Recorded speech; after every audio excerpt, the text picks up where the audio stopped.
Assalamualaikum warahmatullahi wabarakatuh. Saya Sudestari MM 1802092025. Di sini saya akan menjelaskan tentang perkembangan dan tantangan pasar modal Indonesia. Yang pertama, pasar modal memiliki peranan yang penting terhadap perekonomian suatu negara karena pasar modal menjalankan dua fungsi, yaitu fungsi ekonomi dan fungsi keuangan. Dalam fungsi ekonomi, pasar modal menyediakan fasilitas untuk menemukan dua kepentingan, yaitu pihak yang memiliki kelebihan dana dan pihak yang memerlukan dana. Dengan adanya pasar modal, pihak yang memiliki kelebihan dana dapat menginvestasikan dana tersebut dengan harapan memperoleh keuntungan, sedangkan perusahaan dapat memanfaatkan dana tersebut untuk kepentingan investasi tanpa menunggu tersedianya dana operasional perusahaan. Pasar modal juga dijadikan sebagai salah satu indikat pasar keuangan, berperan penting dalam meningkatkan pertumbuhan ekonomi melalui mobilisasi sumber daya keuangan, arus dan masuk pasar modal.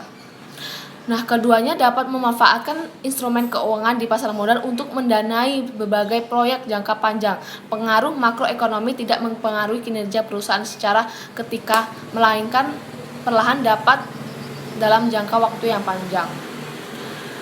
Ketika makroekonomi itu terjadi, maka investor memperhitungkan dampak baik positifnya, yaitu untuk jangka waktu perpanjang.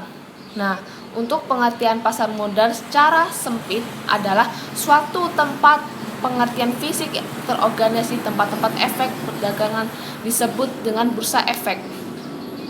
Lalu produk-produk pasar modal, pertama, reksadana adalah sertifikat yang menjelaskan bahwa pemiliknya menitipkan uang kepada pengelola reksadana untuk digunakan sebagai modal investasi. Melalui dana reksadana ini, nasihat investasi baik.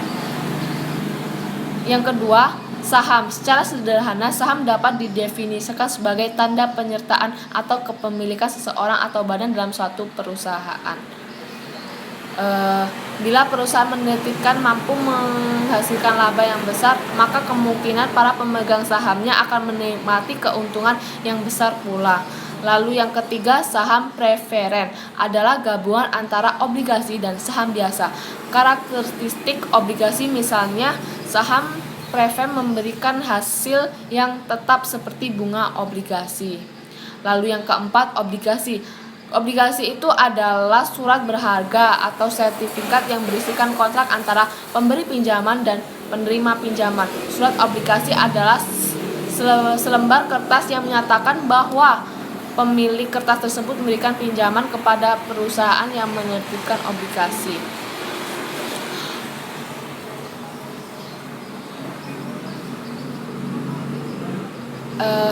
Lalu yang kelima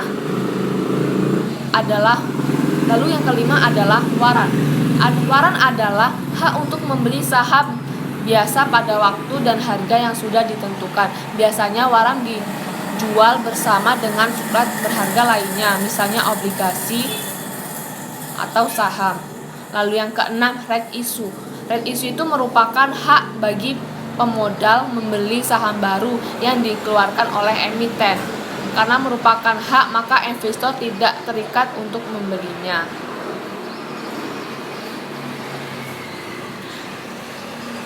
Dan right effect itu dapat diperdagangkan. Lalu fungsi pasar modal, yaitu pertama, sebagai sarana penambah uang bagi usaha.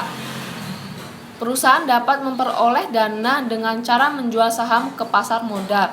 Yang kedua, sebagai sarana pemerataan pendapatan. Oleh karena itu, penjualan saham melalui pasar modal dapat dianggap sebagai sarana pemerataan pendapatan. Lalu yang ketiga, sebagai sarana peningkatan pendapatan negara. Nah, penjelasannya itu setiap dividen yang dibagikan kepada pemegang saham akan dikenakan pajak oleh pemerintah. Lalu yang keempat, sebagai peluang pasar modal Indonesia untuk meningkatkan kinerja modal di Indonesia secara berkesinambungan. Para pemangku kebijakan seharusnya memanfaatkan peluang yang ada perekonomian Indonesia. Salah satu peluang yang perlu dimanfaat oleh para pemangku adalah itu meningkatkan golongan kelas atas menengah. Yang kelima, sebagai peningkat likuidasi pasar modal dan mengembangkan instrumen serta pasar derivatif. Lalu yang terakhir itu tantangan pasar modal di Indonesia. Nah, tantangannya tuh sebagai konsekuensi dari globalisasi dan interest ekonomi, maka kinerja pasar modal sangat bergantung dengan kinerja ekonomi nasional, regional, dan internasional. Laju pertumbuhan pasar modal turut ditentukan berbagai tingkat suku bunga, nilai tukar, dan besaran indikator makro lainnya. Hal ini menjadi fondasi penting bagi pertumbuhan pasar modal ke depan karena akan menentukan sejauh mana sih tingkat laku pertumbuhan pasar modal. Itulah salah satu tantangan kinerja pasar modal adalah pertumbuhan transaksi di pasar sekunder.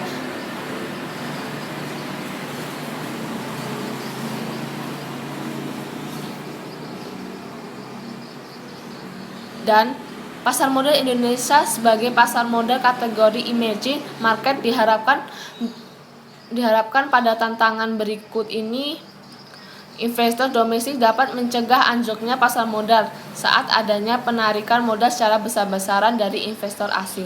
Saat ini jumlah emiten terdapat di pasar modal Indonesia sudah mencapai 460 perusahaan. Untuk itu, pasar modal di Indonesia masih memerlukan lebih banyak emiten yang berkualitas, tidak hanya sekedar menjadi perusahaan terbuka dan mendapatkan modal dari publik. Produk investasi pasar modal masih terbatas. Keberadaan pasar modal tidak lepas dari industri jasa keuangan. Kedepannya, dengan hadirnya OJK, BI memerlukan sinkronisasi aturan karena industri pasar modal akan bersinggungan dengan industri perbankan dan jasa keuangan non-bank lainnya. Dan jasa keuangan non-baik lainnya. Sekian presentasi dari saya. Saya akhiri. Wassalamualaikum warahmatullahi wabarakatuh.